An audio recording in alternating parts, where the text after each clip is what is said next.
Hello and welcome to the show that's all about the restoration of model trains. These models have all been mistreated, worn out, or else just left to rot.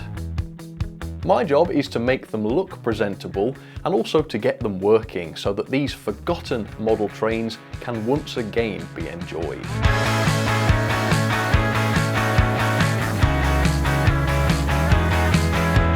But there is a catch. Each repair job does have a time limit, and that is decided by the all-knowing Time-O-Matic machine. If the time runs out before the repairs are complete, then the trains will be left to the mercy of the evil scrap man.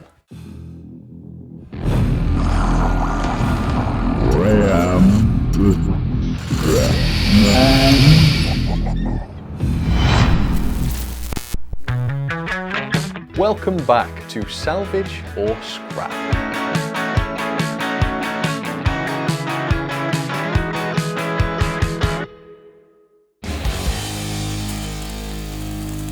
Well, it is another brand new episode, so let's take a fresh look at this season's remaining severed steamers, exhausted engines, and pulverised puffy trains. These engines have seen far better days. Today's Loco is a Triang 040 tank engine that cost me just £14.99. It's quite hard to date this one as the previous owner has repainted it. It used to be red, I can tell that, now painted green of course. And if I had to guess, I would say this Loco comes from sometime during the 1960s. So a bit of a mystery Loco this time, but still a very cute tank engine. Let's take a closer look and see what's wrong with it. On closer inspection, all of the parts of this model do seem to be present this time, but the Loco is pretty dirty. There are also some minor paint nicks in some of the paintwork around the chimney, around the smoke box, around the cab roof, and also on quite a few of the steps, so a lot of this will need repainting. I've also noticed quite a lot of rust around the wheels and the coupling rods, and I do think the model would look much better without that. So quite a few cosmetic issues this time, but none of them are too major, and I don't think any of them will take too long to fix. So let's find out whether this Loco actually works or not. Let's test it for the first time.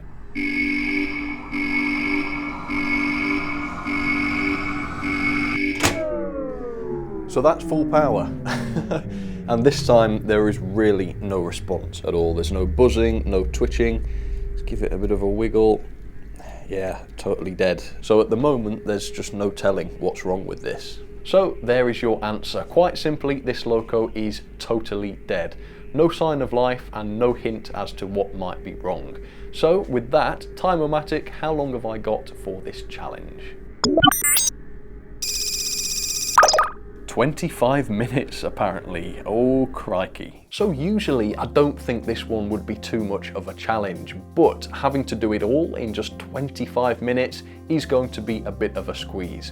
So I think 25 minutes is just enough time to quickly scrub the body, touch up some of the paintwork, and do a full service on the mechanism. There is not going to be time to do anything more. So if there's anything particularly complex about this, if there's anything seriously wrong, I'm going to be stuck. So usually I'd be confident with something like this. Today, due to that time limit, I'm not really. So please wish me luck. I'll go and prepare. Let's see what I can do to this. Remember, the rules are that I'm not allowed to shop online for any replacement parts. I can use parts that I already have in my own stores, or I can 3D print brand new ones, but anything made this way must be printed within the time limit. It would be really, really nice to get this little 040 working again. I've only got 25 minutes to do that, and that's a problem when you really have no idea what the matter is. So yeah, we're just gonna have to go for it and see if we can find that out. Okay, Time-O-Matic, 25 minutes. I think I am ready. 3, 2, 1, start.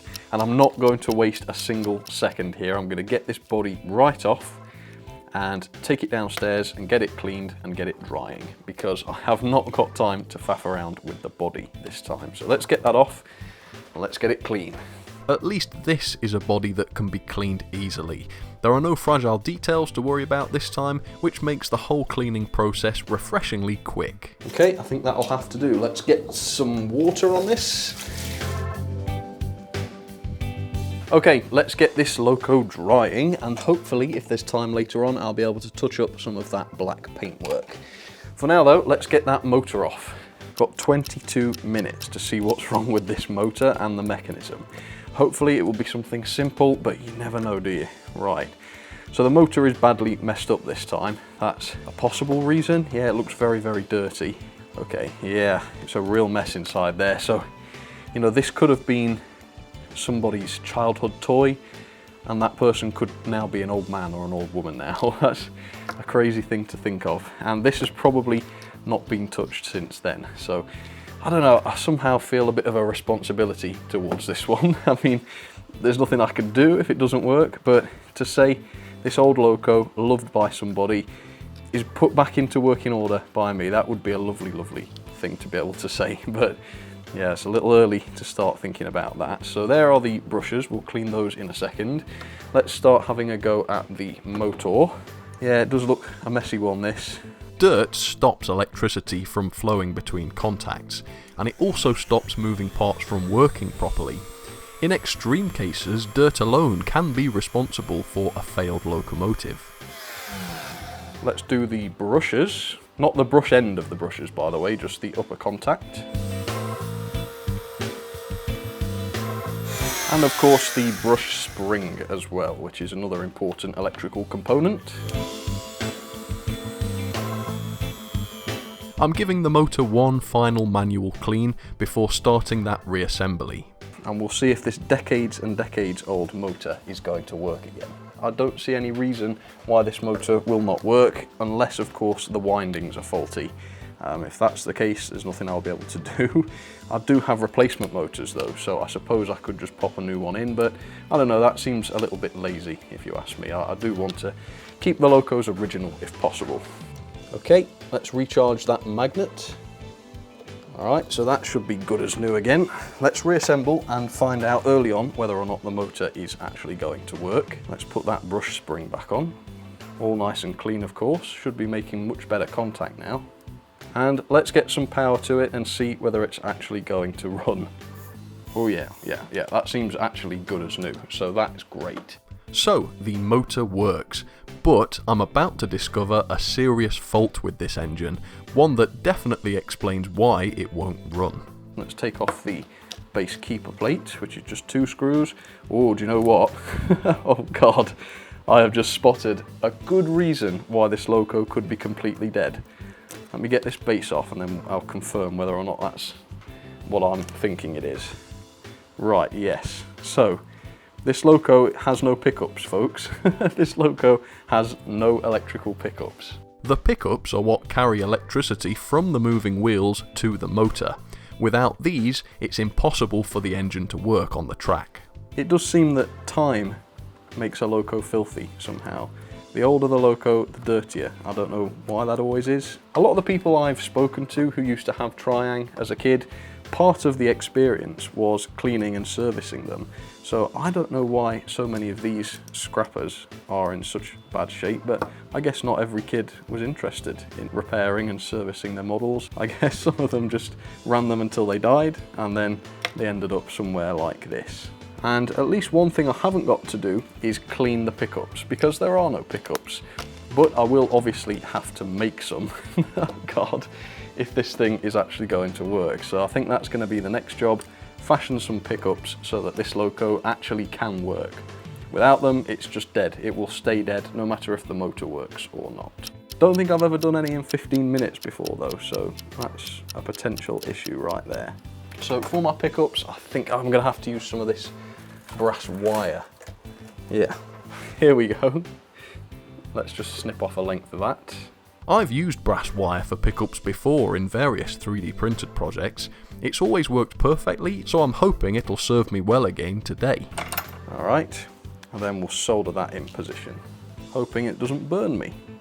Now the brass wire has to be bent so that it applies a light pressure to the wheels. It's quite a delicate balance because too little pressure and the connection will be too poor for electricity to flow, too much pressure and the friction will stop the wheels from turning properly and ultimately would wear the pickups away.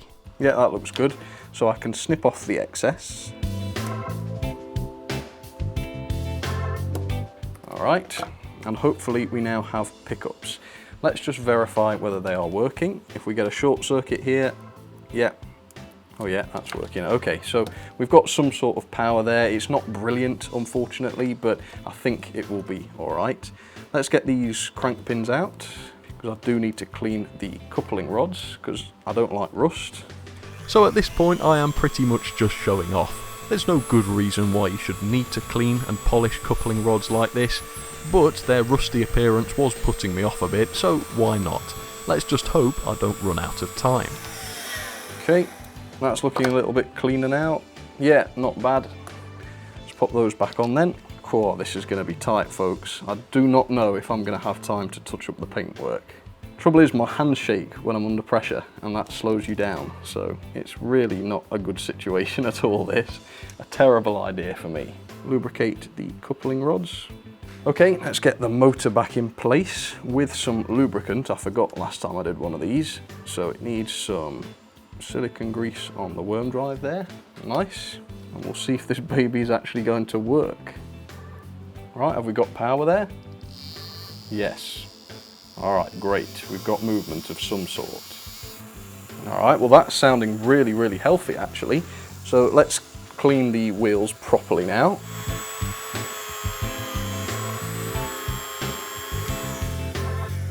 Almost mangled one of my new pickups there. That would not have been smart. But yeah, the wheels are looking a lot better now. In fact, let's keep them turning. Yeah, let's keep them turning because I need to do one last clean with the cotton buds. But there's another problem. When readjusting the new pickups, they broke off again with just minutes remaining. Damn, the solder just relinquished its grip. Oh man, got to get that back on. Ideally, the old solder should have been removed completely before I did this, but there just wasn't time for that. And that shortcut has now come back to bite me. Okay, kind of burning me there, ouch. But I think that's okay. So let's go and grab the body and see whether that is dry. It's not had long to dry, but that fan is so good that it is actually dry. I don't know if I'm going to have to repaint all of the black areas in 6 minutes. I doubt it, but I will at least try and touch up some of the worst looking areas. The paintwork on this Loco is quite matte already, so I'm hoping my touch-ups will be much more effective on this model. Alright, just the jutting out bits. And around the top of the chimney. And around the smoke box. I hope this will dry and be quite subtle, but you never know, do you? Let's put some on the steps because they were noticeably paintless. I really do wonder how long ago, how many years it was since this thing was last painted. Was it a young boy that did it? Now an old fella? I guess we'll never know. Anything else? Yeah, a few small areas. Okay, Time-O-Matic, I think I am happy with that. Please stop the clock. There it is at 2 minutes and 31 seconds. Pretty sure this is now a working locomotive. It's got a brand new set of pickups and it's been touched up so that the paintwork looks a little bit better. Oh, that was a very, very rushed job, but I think I'm actually quite happy with it. I think I managed to do a fairly good job on this. So let's take it back to the workshop and see whether it works. So here is the classic Triang 040 tank engine back in the workshop after just 22 minutes and 29 seconds of repair work. I think she's just about ready for that final chuffing inspection, but first, here's how the Loco looked before the repairs. This was a very, very dirty model, and the coupling rods looked quite rusty and corroded as well.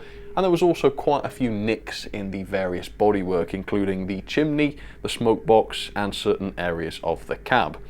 When tested, the Loco was also completely dead, and at least part of that was because its electricity pickup system was completely missing.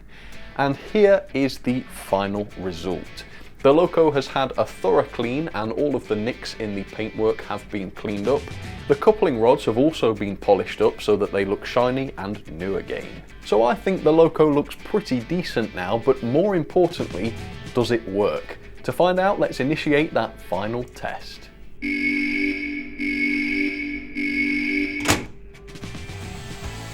Oh, she's off. Look at that. Going hell for leather at just 50% speed. So there is a huge improvement here. This Loco was completely dead and now it's so lively that it's actually carrying itself forwards even though it's on a rolling road. So this Loco is very much fixed. Very, very glad to see this lovely classic, very old-fashioned tank engine back up and running again.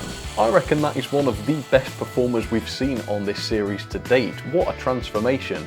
So I can officially pronounce this Loco salvaged and of course safe from the evil Scrapman.